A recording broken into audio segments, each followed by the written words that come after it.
Hello friends, welcome to my YouTube channel. आज हम Hindi pedagogy के 15 क्वेश्चंस को डिस्कस करेंगे। वीडियो पसंद आए तो लाइक करके चैनल को सब्सक्राइब कर लें, जिससे आने वाले वीडियोस की नोटिफिकेशन आपको मिल सकें।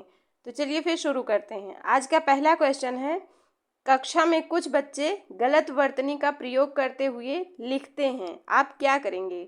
बच्चों को उनकी त्रुटियों का एहसास कराएंगे, शब्दों को 10-10 बार सही तरीके से लिखने के लिए कहेंगे, गलत वर्तनी वाले शब्दों पर लाल स्याही से घेरा या क्रॉस लगाएंगे, इसे एक सहज और स्वाभाविक प्रक्रिया मानते हुए कक्षा में प्रिंट समृद्ध माहौल का निर्माण करेंगे। तो सही उत्तर है ऑप्शन डी।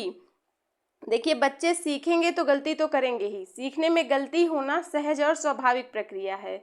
तो बच्चों को सिखाने के लिए प्रिंट समृद्ध माहौल का निर्माण करना चाहिए, जिससे वो आसानी से सीख सकें, क्योंकि चित्र दिखाकर बच्चों को सिखाना एक प्रभावशाली तरीका है। नेक्स्ट क्वेश्चन है, इनमें से प्राथमिक स्तर पर भाषा शिक्षण का कौन सा उद्देश्य अनिवार्य नहीं है? मानवीय मूल्यों का विकास, विभिन्न संदर्भों और स्थितियों में अपनी बात व्यक्त करने की कुशलता का विकास, भाषा के अलंकारिक प्रयोग की क्षमता का विकास, विभिन्न संदर्भों में प्रयुक्त शब्दों के सही अर्थ ग्रहण करना। तो सही उत्तर है ऑप्शन सी। भाषा के अलंकारिक प्रयोग की क्षमता का विकास प्राथमिक स्तर पर भाषा शिक्षण का उद्देश्य नहीं है। नेक्स्ट क्वेश्चन है, बच्चों के भाषा विकास की क्रमिक प्रगति का रिकॉर्ड रखने में कौन सा सर्वाधिक सहायक है? नोटबुक, पोर्टफोलियो, लिखित परीक्षा की उत्तर पुस्तिकाएं, शिक्षक डायरी। सही उत्तर है ऑप्शन बी, पोर्टफोलियो बच्चों के भाषा विकास की क्रमिक प्रगति का रिकॉर्ड रखने में सहायक है। नेक्स्ट क्वेश्चन है, प्राथमिक स्तर पर सुनना बोलना कौशल के विकास में कौन सी विधियां अधिक सहायक हैं? कहानी, कथन और श्रुतिलेख, भूमिका निर्वाह और बातचीत करना, भूमिका निर्वाह, रोल प्ले और समाचार वाचन, कविता पाठ और भाषा प्रयोगशाला। तो सही उत्तर है ऑप्शन बी, भूमिका निर्वाह और बातचीत करना प्राथमिक स्तर पर सुनना बोलना कौशल के विकास में सहायक है। नेक्स्ट क्वेश्चन है, भाषा की कक्षा का माहौल कैसा होना चाहिए? जहां बच्चों को उनकी बात कहने और सुनने के अधिकाधिक अवसर मिले, दीवारों पर सूक्तियां लिखी हों, जहां शिक्षक बोले और बच्चे ध्यान से सुने, जहां भाषागत शुद्धता पर अधिक बल हो। तो सही उत्तर है ऑप्शन ए, जहां बच्चों को उनकी बात कहने और सुनने का अधिकाधिक अवसर मिले। ग्रहात्मक कौशलों में शामिल है पढ़ना लिखना, सुनना पढ़ना, सुनना बोलना, बोलना लिखना। तो सही उत्तर है ऑप्शन बी, सुनना और पढ़ना गृहात्मक कौशलों में शामिल है। पहली कक्षा में पढ़ने वाली अंकिता अक्सर ड़ा वाले शब्दों को गलत तरीके से बोलती है, आप क्या करेंगे? उसे ड़ा वाले शब्दों की सीडी सुनने को देंगे, अंकिता को ड़ा वाले शब्दों की सूची देंगे, अंकिता को ड़ा वाले शब्दों को अपने पीछे पीछे दोहराने के लिए कहेंगे, स्वयं ड़ा वाले शब्दों को सहज भाव से उसके समक्ष प्रस्तुत कर उससे धैर्यपूर्वक बोलने का अभ्यास कराएंगे। तो सही उत्तर है ऑप्शन डी, स्वयं ड़ा वाले शब्दों को सहज भाव से उसके समक्ष बोलेंगे और उससे धैर्यपूर्वक बोलने का अभ्यास कराएंगे। राहुल को जब भी कक्षा में उत्तर देने के लिए कहा जाता है वह हकलाने लगता है, इसका क्या कारण हो सकता है?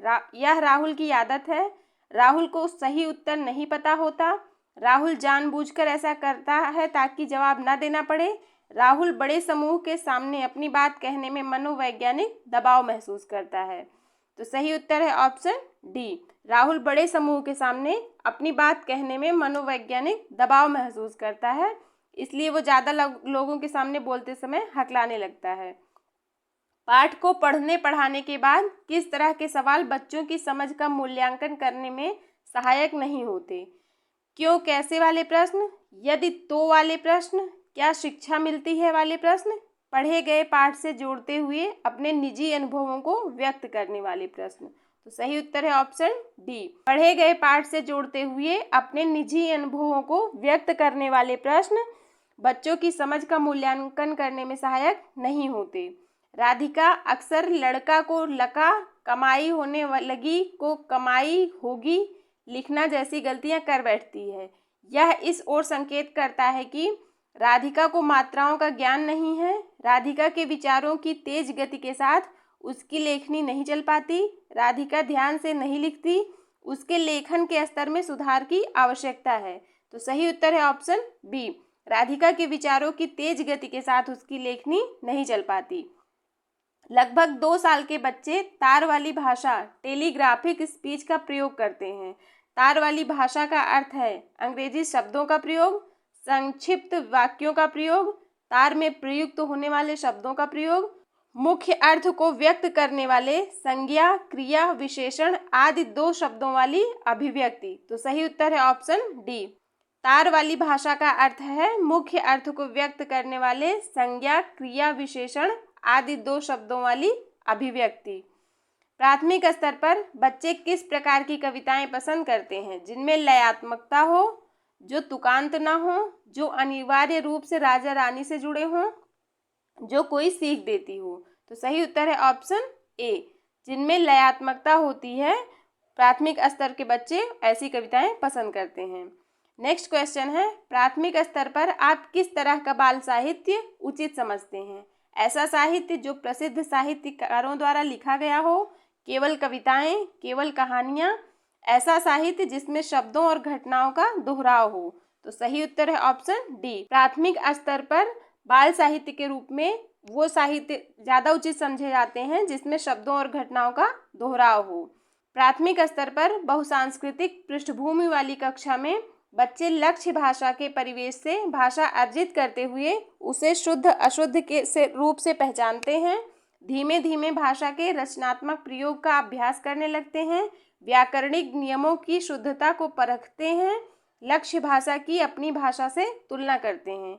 तो सही उत्तर है ऑप्शन बी, धीमे धीमे भाषा के रचनात्मक प्रयोग का अभ्यास करने लगते हैं। एक समावेशी कक्षा में भाषा शिक्षण की समस्या है विद्यार्थियों में असमान रुचि का होना, विद्यार्थियों की योग्यताओं में भिन्नता होना, उपयुक्त भाषा परिवेश का निर्माण न होना, उपयुक्त पाठ्य सामग्री का अभाव। तो सही उत्तर है ऑप्शन सी, समावेशी कक्षा में भाषा शिक्षण की समस्या है उपयुक्त भाषा परिवेश का निर्माण न होना। तो फ्रेंड्स, आज के लिए बस इतना ही। मिलते हैं नेक्स्ट वीडियो में। वीडियो पसंद आए तो please like, share and subscribe. Thank you so much.